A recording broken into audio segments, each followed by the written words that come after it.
Hello students, our next topic is rectangular components of a vector. देखिए बेटा, इस topic में हम पढ़ने वाले हैं कि किसी भी वेक्टर के रेक्टेंगुलर कंपोनेंट्स क्या होते हैं। इससे पीछे हमने रिजल्यूशन ऑफ वेक्टर पढ़ा था, वहां पर भी हमने वेक्टर के कंपोनेंट्स की बात की थी। लेकिन हम आज बात करने वाले हैं कि वेक्टर के रेक्टेंगुलर कंपोनेंट्स किस प्रकार के होंगे। तो देखिए, हमने यहाँ पर लिखा the components of a vector which are perpendicular to each other are called rectangular components. देखिए, ये जो साइन है ना बेटा, ये परपेंडिकुलर का साइन होता है। ठीक है, परपेंडिकुलर को लिखने के बजाय हम इस प्रकार से रिप्रेजेंट कर देते हैं, तो इसमें कोई पजल होने की जरूरत नहीं है, ये परपेंडिकुलर का ही साइन है। ओके, देखिए बेटा, ये क्या कहता है? कहता है कि किसी भी वेक्टर के वो कंपोनेंट्स जो एक दूसरे के परपेंडिकुलर होंगे, उन कंपोनेंट्स को हम क्या कहेंगे? Rectangular components.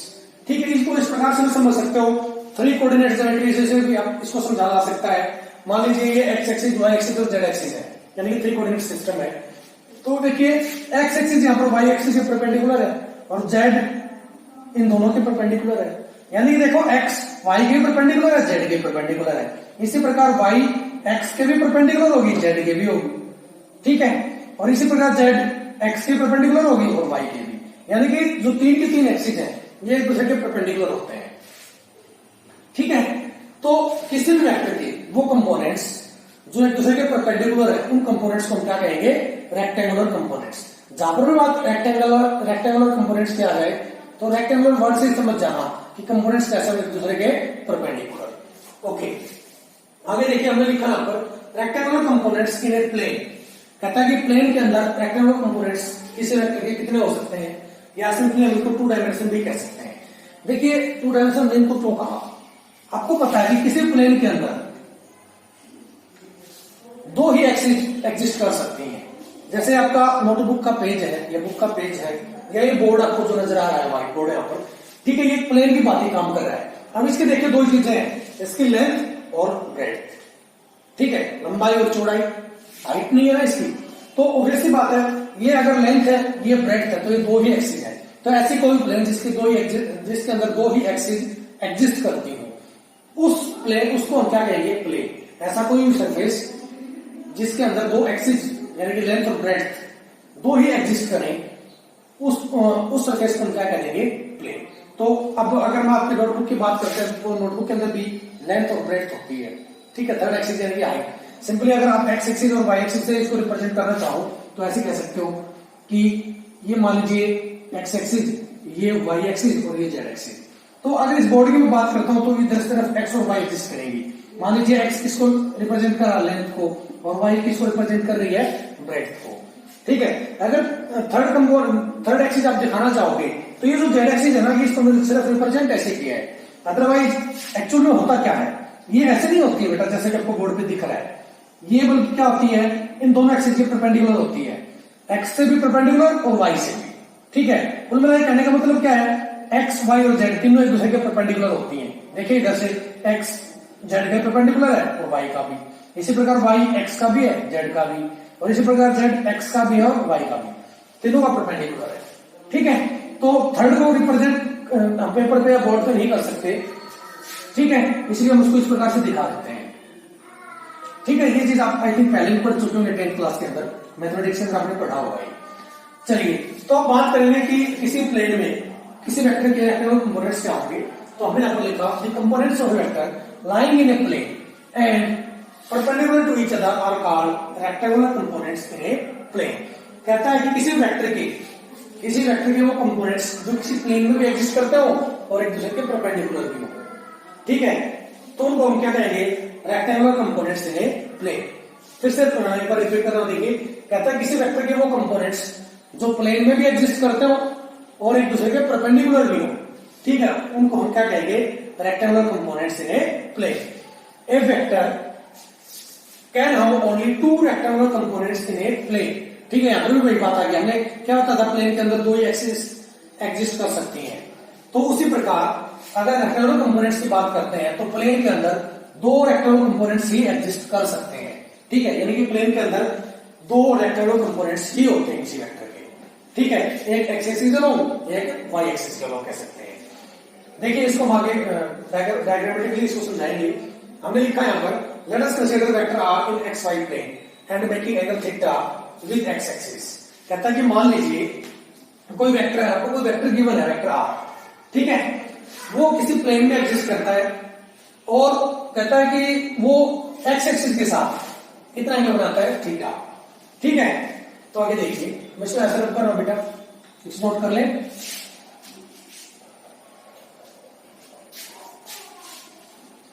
वीडियो को बीच में रोक के नोट कर लिया लो, अदरवाइज फिर बाद में आपको पता हो सकते हैं आप कि ये कहां से आ गया।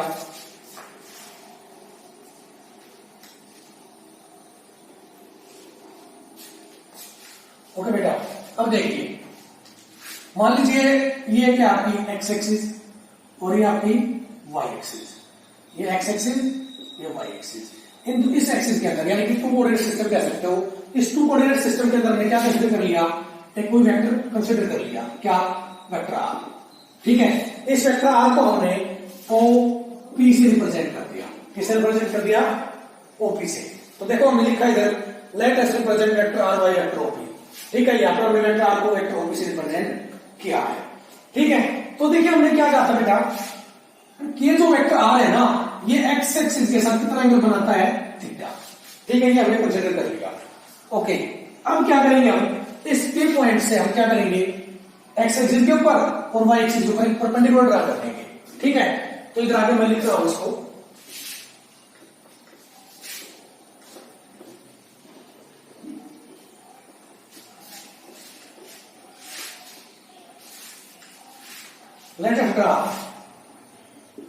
let us draw perpendicular from point P on and x axis and y axis। हमने क्या किया बेटा, इस पॉइंट P से x एक्सिस के ऊपर परपेंडिकुलर ड्रा कर दिया और y एक्सिस से। ठीक है, तो देखिए ये वो परपेंडिकुलर जो हमने ड्रा किया एक्स एक्सिस के ऊपर, और ये वाला भी हमने क्या मान लिया, वेक्टर मान लिया, जिसको हमने इसके ऊपर रिप्रेजेंट किया है। ओके, देखिए मान लीजिए P पॉइंट से एक्स एक्सिस के ऊपर जो परपेंडिकुलर ड्रा किया है वो क्या है, Pn, और P से y एक्सिस पे किया वो क्या है, Pn। ठीक है, नाम दे दिया आपने इसको, इस पॉइंट को, यानी कि परपेंडिकुलर जहां पे एक्स एक्सिस को काटेगा उस पॉइंट को नाम दे दिया n, और ये परपेंडिकुलर y एक्सिस को जहां से काटेगा उस पॉइंट को नाम दे दिया मैंने m। ठीक है, तो देखिए बेटा यहां से ये ट्राइंगल बन गया, आपको ट्राइंगल दिख रही होगी, ट्राइंगल OPN।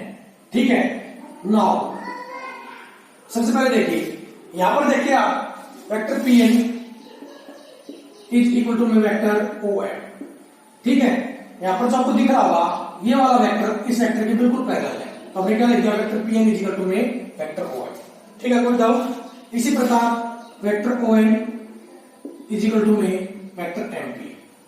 ठीक है बेटा, अब क्या करेंगे, नाउ फ्रॉम ट्राइंगल OPN या ONP जो भी किया, ठीक है, इस नीचे वाले ट्राइंगल से, इस वाले ट्राइंगल से। ठीक है, ये ट्राइंगल का क्या नाम लिख दिया हमने, ट्राइंगल OPN। इस ट्राइंगल से अगर आप देखेंगे तो जो रिजल्टेंट वेक्टर है या जो वेक्टर आपको गिवन हो किसके इक्वल है, वेक्टर आर किसके इक्वल है बेटा, vector OP is equal to में vector OP is equal to में vector ON plus vector Pn। ठीक है, वेक्टर OP किसके इक्वल है, यानी कि जो रिजल्टेंट वेक्टर हो गया, एक बार से देखें तो ट्राइंगल ऑफ वेक्टर से देखें हम, तो ये क्या बन गया, रिजल्टेंट वेक्टर है। ये रिजल्टेंट वेक्टर वेक्टर ON और वेक्टर Pn के सम के इक्वल होगा, तो वही क्या होगा, वेक्टर ON प्लस में वेक्टर Pn के इक्वल। अब देखिए हमने क्या कहा था कुछ देर पहले, वेक्टर Pn किसके इक्वल है बेटा, वेक्टर ON के। ठीक है, vector Pn is parallel to vector ON, तो वेक्टर Pn की जगह पर मैं क्या लिख सकता हूं, यहां पर वेक्टर ON। ठीक है, तो देखिए हमने लिख दिया इधर vector OP is equal to में वेक्टर ON प्लस में vector Pn, sorry vector ON।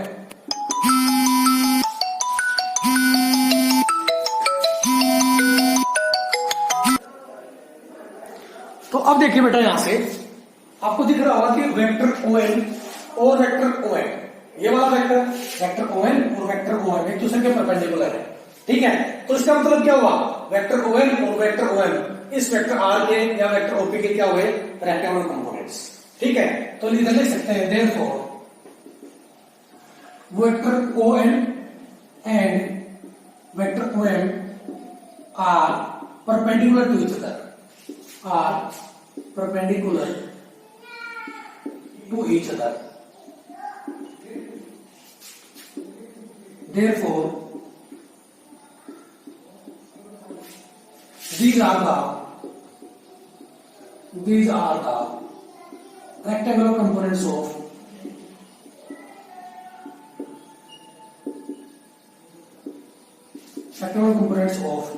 vector OP, that is vector R। ठीक है, इसका मतलब क्या हुआ, देखिए इधर वेक्टर ON और वेक्टर O एक दूसरे के क्या है, परपेंडिकुलर है डायग्राम से, इसलिए हम क्या कहेंगे, वेक्टर ON और वेक्टर OM क्या होंगे, इस वेक्टर R के या इस वेक्टर OP के रेक्टेंगुलर कंपोनेंट्स। ठीक है बेटा, फिर से देखिए इधर जो वेक्टर ON है और वेक्टर OM है ये एक दूसरे के परपेंडिकुलर है, एक दूसरे क्या परपेंडिकुलर होने का मतलब है ये वेक्टर R के क्या है, रेक्टेंगुलर कंपोनेंट्स। ठीक है, ओके, अब देखिए इसको नोट कर लीजिए, मैं इसका यहां से रब कर रहा हूं। अब हम क्या करेंगे बेटा, इस वेक्टर ON की और PN की ये या वेक्टर ON की इसकी वैल्यू फाइंड आउट करेंगे। ठीक है,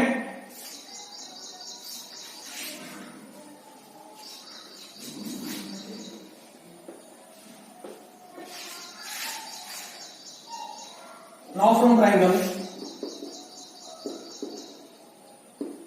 OPN, ठीक है, उसी ट्राइंगल से, ट्राइंगल OPN से हम क्या करें बेटा, वेक्टर ON की अगर वैल्यू फाइंड आउट करें तो वेक्टर ON किसके इक्वल होगा, तो देखिए नॉर्मली आपको ध्यान होगा एक फॉर्मूला पंडित बद्री प्रसाद हर हर बोले। ठीक है, पंडित बद्री प्रसाद हर हर बोले, तो हम क्या करेंगे बेटा, हम अपने को क्या निकाला वेक्टर ON, तो क्या करेंगे vector ON upon vector OP।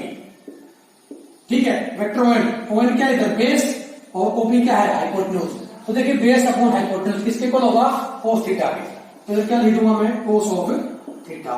ठीक है, इस वेक्टर OP को उधर ले लीजिए तो क्या आ जाएगा, vector ON is equal to में OP को उधर लेके जाओगे क्या आ जाएगा, vector OP cos of theta, और वेक्टर OP किसके इक्वल बेटा, वेक्टर R के, तो therefore vector ON is equal to में क्या आया, vector R cos of theta. अब देखिए एक इक्वेशन आई है हमारी, vector OP is equal to में वेक्टर ON प्लस में वेक्टर NP या PN। ठीक है, इसको वेक्टर ON भी लिखा था हमने, देख सकते हो, इसको इक्वेशन नंबर 1 दे दीजिएगा बेटा। ठीक है, तो वेक्टर ON किसके इक्वल आया था, वेक्टर R cos थीटा के। ओके, इसको कह दीजिए इक्वेशन नंबर 2। अब क्या फाइंड आउट करना है, वेक्टर PN।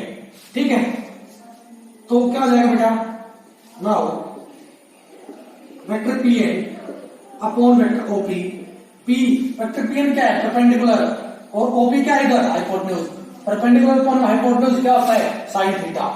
ठीक है, तो इधर क्या पुट कर दूं मैं, साइन थीटा, तो यहां से क्या आ गया बेटा, vector PN is equal to में OP को उधर ले जाओ, vector OP sine of theta. ठीक है, इसका मतलब क्या हुआ, वेक्टर OP किसके इक्वल बेटा, वेक्टर R के, तो वेक्टर R साइन थीटा। ठीक है, क्या लिख दिया हमने इसको, वेक्टर PN।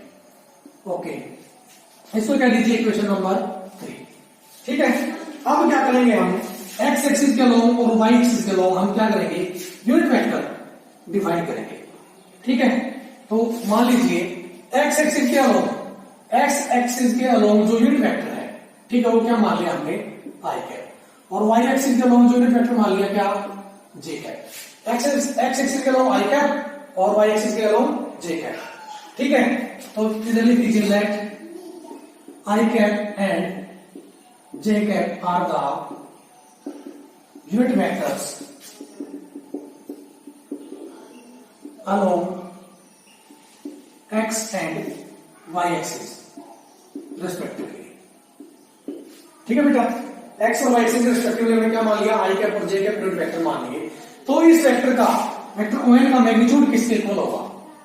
ठीक है, चलिए उससे पहले ऐसा कीजिए, इन सभी वैल्यूज को हम क्या करेंगे बेटा, इक्वेशन नंबर 2 और 3 है, इनको इक्वेशन 1 के अंदर हम पुट करेंगे। ठीक है, तो देखिए आगे क्या होगा, इनको इक्वेशन 1 में पुट करने से पहले क्या कीजिए बेटा, इनको यूनिट वेक्टर की फॉर्म में रिप्रेजेंट कीजिए। तो देखिए तो कैसे कर सकते हैं हम, vector ON is equal to में इधर से वेक्टर हट जाएगा, वेक्टर R cos थीटा था, तो क्या हो जाएगा, R cos थीटा। ठीक है, किस एक्सिस के लॉन्ग आया, R cos theta, ON axis के लॉन्ग था, तो क्या पुट कर देंगे हम, I कैप। ठीक है, इसी प्रकार vector vector P N, sorry vector P N किसके इक्वल हो जाएगा यहां से आर साइन थीटा जे कैप, ठीक है, क्योंकि वेक्टर पी एन क्या है, vector P N vector one के पैरेलल है और वेक्टर वन किसके कौन से एक्सिस पर एग्जिस्ट करता है, वाई एक्सिस पे। तो इसलिए जब उनको इन वेक्टर्स को यूनिट वेक्टर की फॉर्म में लिखेंगे, वेक्टर वाई को और वेक्टर पी एन को, तो क्या लिखेंगे, r cos theta i cap r sine theta J cap, ठीक है। अब इन दोनों इक्वेशंस को, ठीक है, इसको नाम दे दीजिए चाहे equation number 4 and equation number 5। Equation number 4 and 5 को प्राप्त करेंगे इक्वेशन नंबर 1 के अंदर, ठीक है। तो इसे नोट कर लीजिए एक बार, इधर आपका काम देख लीजिएगा, इधर लिख देता हूं बेटा, putting equations 4 and 5 in 1 we get, ठीक है। इक्वेशन 4 और 5 को जब पुट करेंगे तो क्या बनेगा बेटा, देखिए vector OP is equal to में आर, वेक्टर वन क्या है, vector one r cos theta i cap, तो क्या हो जाएगा इधर से r cos theta i cap plus में क्या है vector P N, equation number 1 के अंदर वेक्टर पी एन किसके इक्वल है, आर साइन थीटा जे कैप। ये इधर से आपको पता नहीं वेक्टर ओ एम की इक्वल भी है बेटा, ठीक है। तो इधर क्या आ जाएगा, ये आर साइन थीटा जे कैप। इस रिलेशन को ऐसे भी लिखा जा सकता है, और वेक्टर ओपी किसके इक्वल है, वेक्टर आर के, तो vector R is equal to में R X I cap plus में आर वाई जे कैप, ठीक है। इनको कंपेयर कर सकते हैं, तो जब इनको कंपेयर करेंगे तो क्या आएगा, इधर से देखिएगा, where r x is equal to में आर कोस थीटा, ठीक, आर कोस थीटा क्या है, rectangular components of vector are along, इधर देता हूं मैं, मैग्नीट्यूड ऑफ